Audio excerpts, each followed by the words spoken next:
La spirale de confiance. Mettons-nous à la place du client, raisonnons avec le point de vue du client.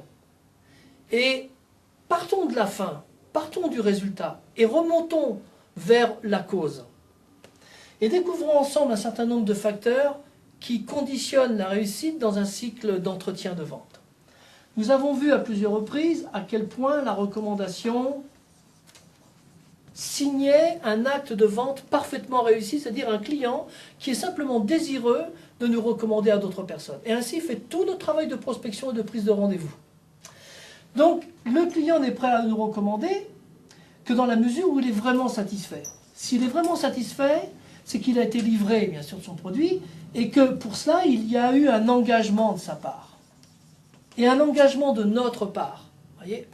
Et que personne n'est prêt à s'engager s'il n'a pas quelque part la certitude que son choix est le bon. Et le but du client, c'est de faire une bonne affaire et d'être satisfait. Donc, pour s'assurer que la solution que l'on a proposée résout ses besoins, on a vraiment besoin d'argumenter d'une façon efficace. Mais si on veut argumenter d'une façon efficace, c'est-à-dire de démontrer au client qu'il fait le bon choix, selon son point de vue, on aura intérêt à faire une découverte des besoins qui soit particulièrement approfondie.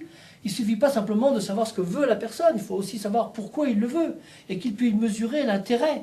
Donc, on a vraiment besoin de faire preuve d'écoute, d'empathie, et de maîtriser nos outils de diagnostic pour mettre à jour non seulement ce que veut le client au niveau superficiel, mais les raisons plus profondes qui le poussent à agir, pour nous aider à plus facilement l'amener à comprendre en quoi la solution va l'amener à cette anticipation.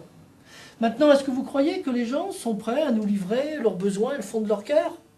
Eh bien, il semblerait que non. Sauf si on a su préalablement amorcer cette spirale de confiance en créant un climat vraiment favorable à cet entretien, en démontrant à notre client qu'on est compétent et en lui prouvant également qu'on est bien intentionné à son égard. Voici résumé les 5 étapes de la spirale de confiance.